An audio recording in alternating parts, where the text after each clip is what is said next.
Hey there, everybody. Welcome back to Bulk Mythic. And what I have here is some gameplay for you. I ended up getting a draft token through the Mastery Pass, and I spent it on a Premier draft for the Forgotten Realms. And unfortunately, I didn't record my picks. However, this is the deck that I put together, and I'm going to run it through a few games, but real quick. Basically, I have two Skullport Merchants and two Death Priests of Merkles to kind of work my way through the early and mid game with lots of skeletons and trading off with things like Underdark Basilisk and bring them back with lots of Fates reversals and try to work my way through some of the dungeons and eventually get to some of these bigger creatures here with Owlbear, Black Dragon, and Zombie Ogre. So hopefully it works out. A quick peek at the sideboard. Looking just at the black and green cards here. I do have another Black Dragon, which might be better than the other Owlbear, except it extends my curve quite a bit. And then also in the very, very high end is the Hill Giant Herd Gorger. So I wasn't thinking the games were going to last long enough for me to be casting too many, 6+ casting cost creatures, so hopefully that works out. The good thing with the Owlbear is it allows you to draw a card, so at least it will place itself in your hand and help you work towards some of this bigger end stuff. So this is what I've got. Let's do some personalization real quick. Let's see what kind of a sleeve do I want to put on these guys here. What would be the most confusing, right? Because it is Golgari or Witherbloom or whatever you want to call it, but I really don't feel like putting that on there. Hey, what do we got down here? Let's put on the Green Dragon. You think that would throw him off enough? I don't know. We'll go with that guy. All right, cool. And then for our deck box, I want to go with this guy. We're going to go ahead and put that art on the box there. Cool. All right, some of the fun stuff's out of the way. Now it's time to get down to business. It's time to stop talking about it and be about it, and let's play. So I'm hoping it works out. Do some sacrifice stuff, do some drawing card stuff, do some recursion stuff, get some extra skeletons for no reason if we have some mana up, and then eventually beat them down with Owlbears and Black Dragons. So that's the game plan. Let's see if we can pull it out. So let's see here. Only one creature at the 4-drop slot. Oh, we got her Horde Robber, which a lot of people don't like. I mean, a two mana 1/3. It has to deal damage to a player to create that token. However, it's more of a defensive piece in this deck. But without any swamps, we can't cast it. So let's go ahead and mulligan there. I think this is a little bit better. Grim Wanderer. Oh, it's going to be hard to do. Oh, I don't like that at all, actually. Let's keep these 6, though, because I really don't feel like 5 is going to be better. And see what else we draw into, because we have a lot of 2-drops. We have all those basilisks. So let's hope that we kind of get into something here, or we just draw enough lands and our opponent doesn't do anything that we get to cast the Death Priest. Because Grim Wanderer is not going to do a whole lot. Yeah. Okay, so they kind of dirtled along too. I think we got lucky there. What else does this thing do? Creatures you control have tap to add a red or a blue. Okay. Cool. So now I'm at 4 mana. I've got a Death Priest. I think I'll put the Death Priest out there. It's probably going to attract some removal. Unfortunately, I can't leave a Feign Death up, but we can definitely do a Horde Robber here next turn and hold up a Feign Death, or Spoils of the Hunt if I need to remove something and hold up a Feign Death at the same time. So in all reality, if we Horde Robber and hold up a Feign Death, ooh, this is even better. So we can go green, green, black for spoils. like so. And then we can flash this guy in.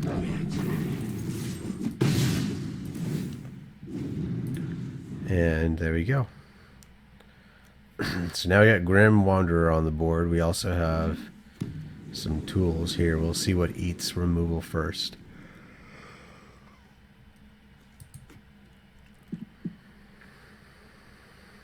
Are you going to waste your whole turn leveling this guy up? Or do you have something real to cast?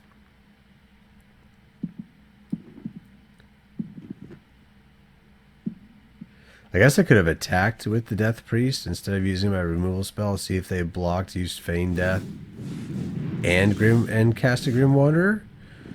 That seems pretty good. But first things we're going to do is we're going to go ahead and attack with these guys. We're going to get 7 damage in here. And then cast a Horde Robber and a Basilisk. Still have Feign Death open, so we'll just leave it set.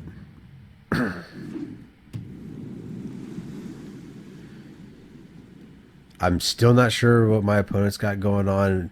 I don't know, maybe they have double red spells in their hand and they can't cast them, or they have all red spells in their hand. They can only cast one thing at a time. And I'm not really giving them the opportunity to do so. But I have 9 damage on the board at the current moment. Here they go reloading their hand. They get another land. I can't remember if they played a land this turn or not.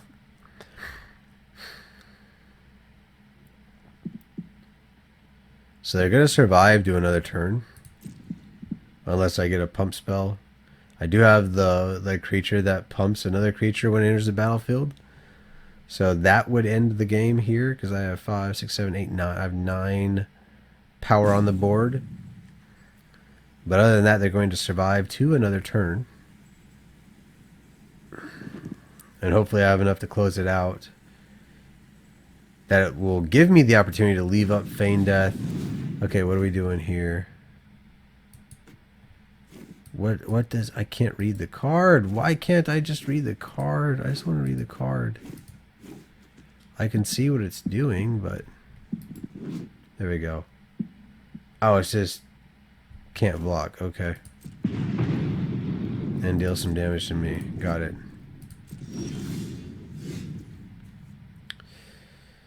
Yeah, let's just go ahead and do that. We're going to double his power and be done with it. So there you go. Again, not exactly sure what my opponent was supposed to be doing there. I have a feeling that they were just kind of stuck on things that they could or could not cast. So, pretty good game, though. I had to work around some things. I do have an extra booster pack hanging out here, but let's go ahead and keep playing and see what happens.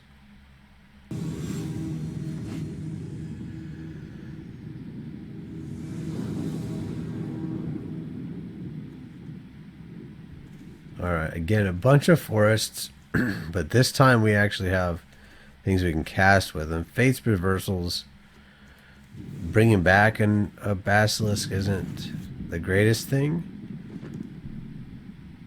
but Basilisks trade up very well. So, we'll see how it goes. I'm sure I'll draw into... This deck is mostly black. I might actually change up the land distribution here in between rounds, depending on how I feel about this one. Because there's a lot of green in my hand as far as lands are concerned, and this deck is mostly black. So let's get some swaps, shall we? So tap down creatures, so that's all it has. So I actually can bite it here with the Death Touch, get rid of that guy, and still get it for 1. I need some swamps pretty bad. I don't know, I kind of feel like I should have mulliganed now. 3 forests and some cards that I could cast for a couple of turns made me feel like I could draw into some playable stuff in this game, but let's see what we got going on. Jin Windseer. 3/3 of flying. Hey, look, another forest. Not exactly what I need, but I'll go ahead and attack. They probably won't block. They can raise 3 damage to 2 damage. If they're blocking here, it's a big mistake. So I'll go ahead and get the damage in. I can't block with flyer with these guys anyway. But invoke duplicity. Equipped creature gets +1/+1. Whenever it deals combat damage, you may sacrifice. If you do, create a token that's a copy of the creature. Okay, so now he's got 2 trees. He scries again. That's a pretty good turn there for my opponent. And I'm still drawing forests, which is 100% unfun. Because I don't see any green mana symbols on any of these cards. I got all 3 of my Fate's Reversals in my hand. I probably have too many of these in the deck too. I might even take one of these Fate's Reversals out for another, oh, I don't know. Another, Black Dragon, yeah. Because I got 2 Black Dragons, but then I definitely need to worry about my curve.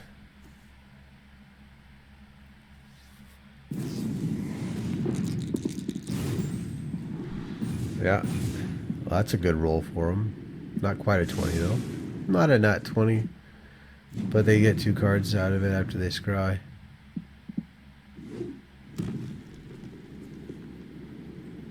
Yeah, scry 2 before you draw 2 is pretty big. Oh, just everything flies in this deck. That's great. Yep. Uh-huh. And that's gonna do it. Okay. So let's take a look at, get rid of 1 Fate's Reversal, put in another dragon. And let's look at our swamps versus forests.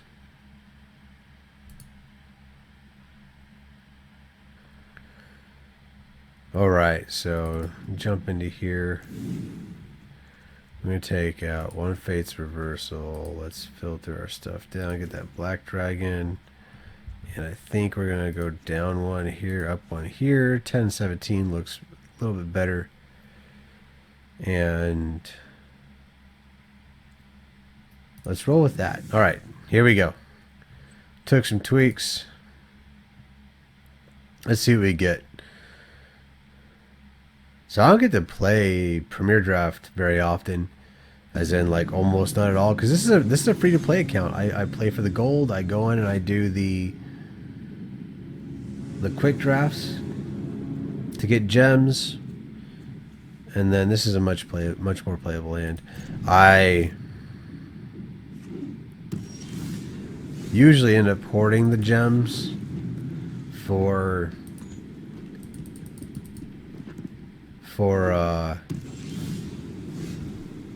the Mastery Pass stuff throughout the season. But here we have a dragon. I don't know if I can wake this guy up. You can like tickle the tail a little bit, I guess. You can play with the fire. And you can bother the tail. Not a whole lot going on there. But anyway, I get all the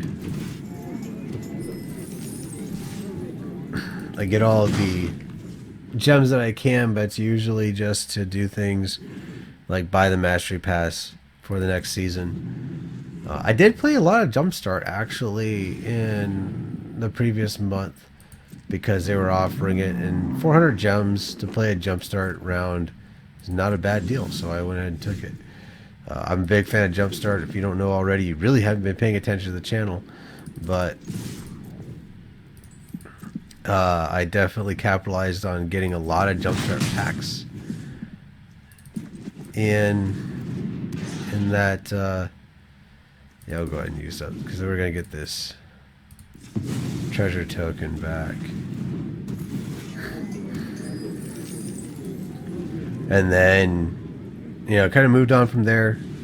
Hoping to be able to play Jumpstart again. There is a announcement that was actually leaked recently that was talking about Jumpstart coming to Arena, and I think it was just announced early is what it was. It wasn't that web page wasn't supposed to be made live, but then it was.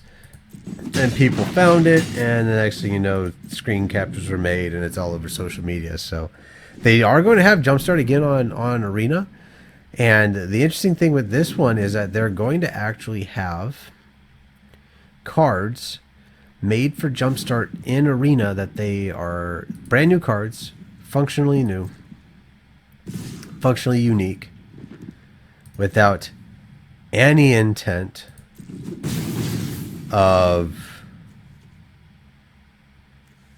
actually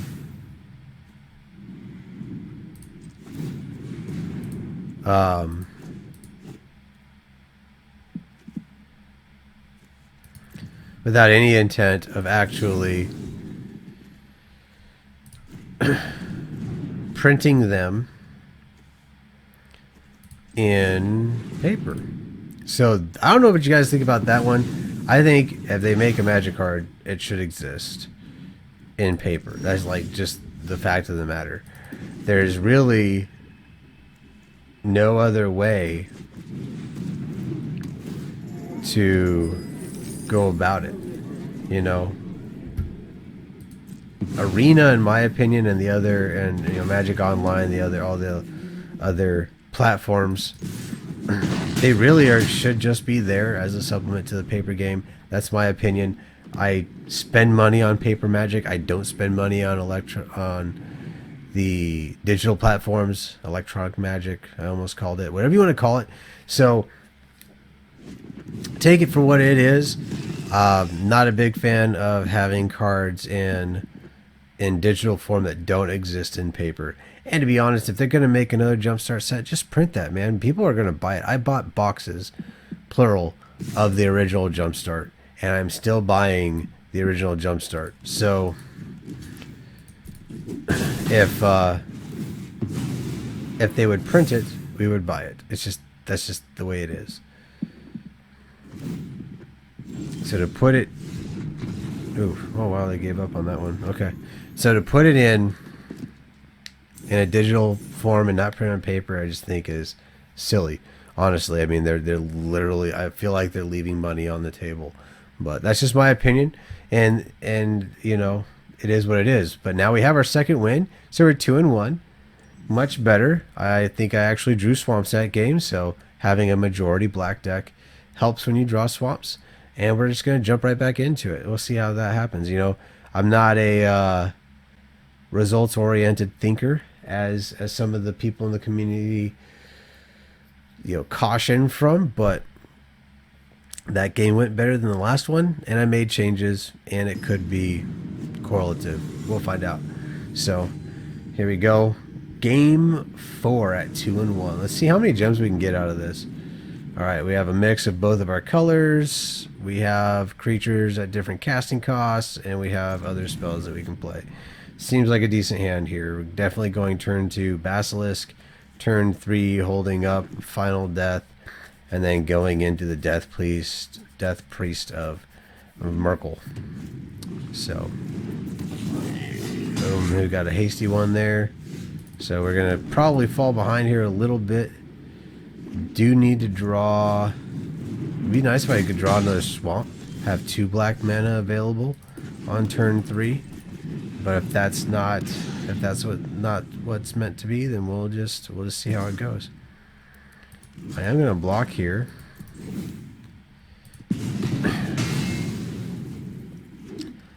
because what they don't know is I have another one.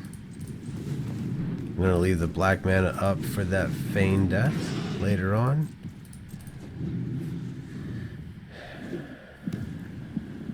And they don't have a turn 4 play. Very good for me. Okay, so we'll go ahead and attack. Did not draw a land. Missing a land drop feels bad, but I do have a creature I can cast. We'll get Skull Merchant out. And guess what? We can continue to hold up Feign Death. So we'll see what they got going on here. Tiger Hunt, Tribe Hunter. Okay, 4/4 Trample. Okay, so it's unfortunately it's going to get bit by a death touching creature. That's the truly unfortunate thing about this whole ordeal. Now, do I want to do it now? Or do I want to play a Death Priest so I can death touch it with the Basilisk next turn and get a skeleton out of it? Let's see how that plays out. So I'm not going to attack and I'm not going to block. And use my life as a resource here. So next turn I can actually use Spoils of the Hunt. And then do I want to kill the flyer? Or do I want to kill the 4/4? Let's see. He's afraid of attack because that death touch creature blocks really well. So let's actually so many things. Yeah, let's bite the angel. And then we can create a skeleton. Okay. Not a bad turn, and they're still afraid to attack into the Basilisk. Which actually really sets me up. If I draw a swamp,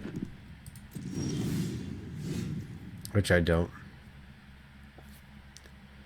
Let me see. I think I Inspiring Bard onto the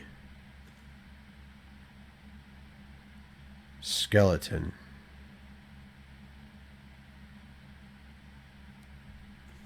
Yep. Inspiring Bard. Pump the skeleton. Attack with it. We'll just keep pressuring him here. Or pressuring them here. Don't want to assume anything about our opponent. Just given anything but a deck list or cards on the battlefield and a screen name. So continue to play here. We have a 2/1 with first strike. They do have. Oh, they're just gonna put it on there. Okay, that's cool.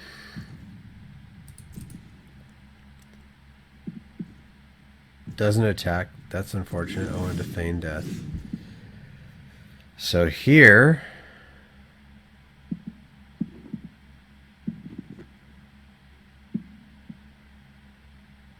I have feign death. I have the Grim Wanderer. I'm going to just pass a turn. I mean, they're not going to walk into my ability to just cast the Grim Wanderer here. They have almost no cards in hand, and I have all my cards in my hand. But they keep drawing some gas. Look at that guy. That's a big board right there. An 8 power first strike is a problem.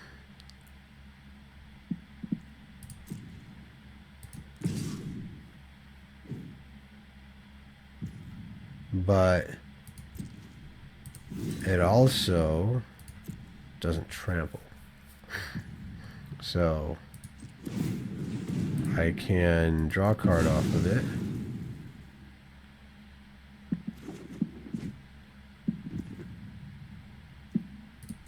Take no damage. I can still Grim Wanderer.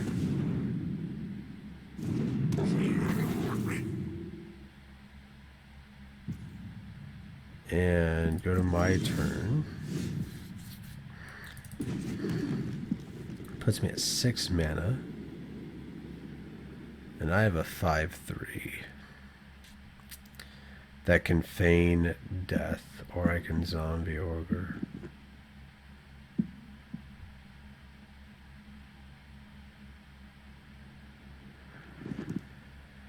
Let's attack with a 5/3 here. And feign death.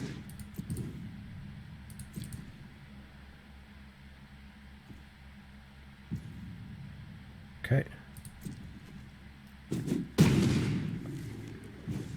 So then I will create my own 3/5. is that 4/6? And hold up Feign Death here. And didn't get a zombie token out of it, but that's okay. I'm still putting some big baddies. They only have 3 creatures on the battlefield, and I haven't even really played my finisher yet. Zombie Ogre is a pretty good finisher, especially with the Death Priest on the battlefield. Their 8/1 is going to be troublesome, but what I can do here is past the blockers, and then I can, what do I want to put a token on or a counter on?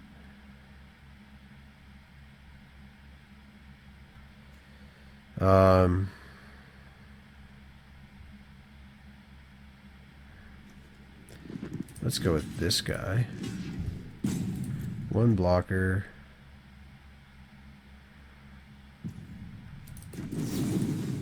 And we'll make him even bigger. So next time he dies, I mean, it takes me a whole nother, you know, 2 land. Now I'm 2 lands away from casting the dragon, but I don't feel like I'm behind, because I have the possibility of a massive attack this next turn, because these 2 creatures alone are lethal. So they can only block 2 things. 1, 2, 3, 4, 5, 6, 7. So they're going to take at least 7 and kill a bunch of creatures off to do it. So let's go ahead and do that. Alright, and then depending on how damage pans out, I can return a creature to my hand. So just going to trade all that stuff off.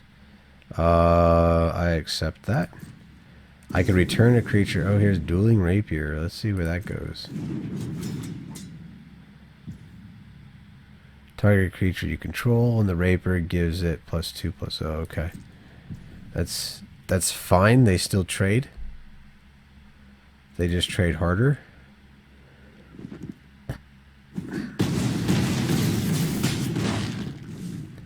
And then, let's see here. I want to return Grim Wanderer. Okay. Yep, they weren't going to stick around any longer. Cool. So that played a lot better. That did things that I expected this deck to do. I'm not spending any time in a dungeon. I really thought I was going to spend more time in a dungeon. But let's see what else happens here. We only have 1 loss. We got 3 wins, so let's keep going. Alrighty then. We have our most expensive creatures, a mediocre removal card, and face reversal. Let's go ahead. That's a better removal card, and some cheaper creatures. We'll keep this. We'll put the choose your weapon back. So, even though Zombie Ogre's really expensive,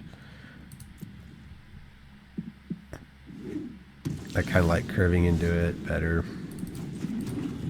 But here we have now Skullport Merchant, so turns 2 and 3 are in a good position for us. Let's put this out and see if we can't get some treasure tokens. If they don't cast a creature on turn 3, maybe we can attack in and get a free treasure. You know, this isn't Horde Robber is not a great card, and that's why. But at least it's something. And it was interesting to see. Some of these decks don't really come out very hard. So, but now we block this Soul Knife Spy really well. We'll lose our Horde Robber if we have to double block, but the Skullport Merchant's basically guaranteed, and it'll kill it, basically making our Horde Robber trade, which they don't take that trade. It's just fine. Let's see. So I have the opportunity now, because it's not, the Soul Knife Spy doesn't have very much toughness, to go ahead and use this Precipitous Drop and hang on to this premier spell right here, giving that guy hexproof. Okay, that's fine. So the drop fails, but I can still cast that. And make it even more difficult for them to keep their Soul Knife Spy alive. And they got Pixie Guide, just in case they roll some dice. Dungeon Crawler, my friend.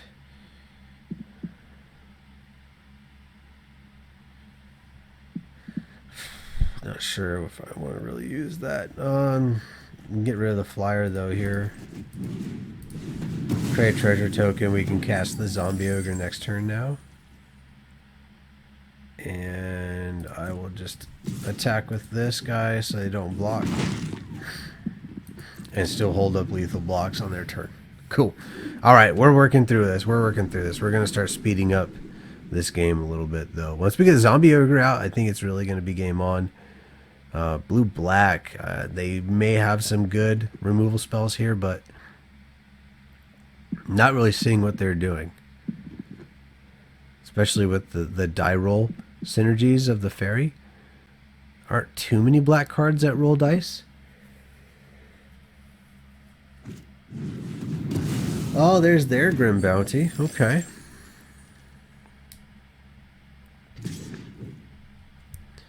Not going to block here. I'll take 3. Yes, you get an extra card.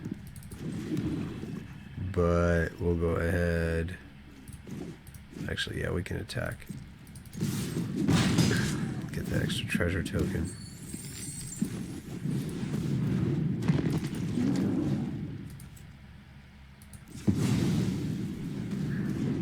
And stack it up. Now, if I get one of the undead lords, we're really making some wakes here.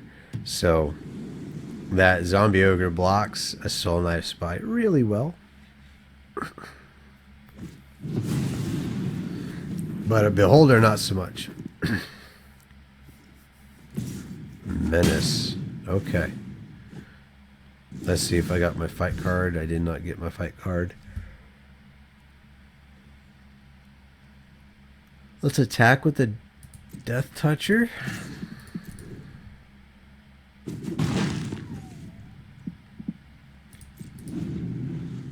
Hold on to that extra swamp.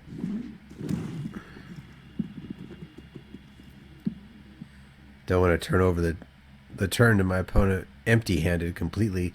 And if I need that swamp next turn, I'll be able to play it. So, here they go. I'm going to return half of my creatures. They get to choose that? Yeah, okay.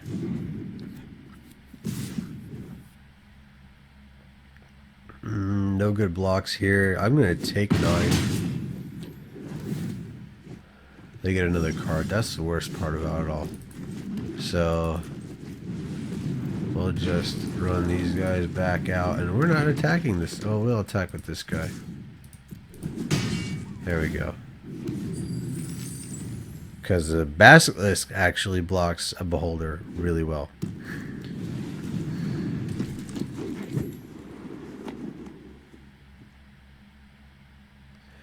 So that's a pretty good set of stats. Make the Beholder unblockable. Yep, that's the end of the game. Cool. So we're at 3-2 now. Yeah, good job. You cast another spell. I'd already lost. So there we go. Okay, so what we're gonna do? We'll play. We'll take a break. We'll split this up, and then we will try to get a couple more wins before we get one more loss. So again, look forward to the second part of this video. If you are enjoying the channel, make sure you like this video. If this is the kind of stuff you want to see, leave a comment below. Let me know what you liked about it or anything else that you would actually prefer me to do. And subscribe to the channel for more videos, especially the second half of this one, as well as share it with a friend to let people know that we're out here sharing our hobby together.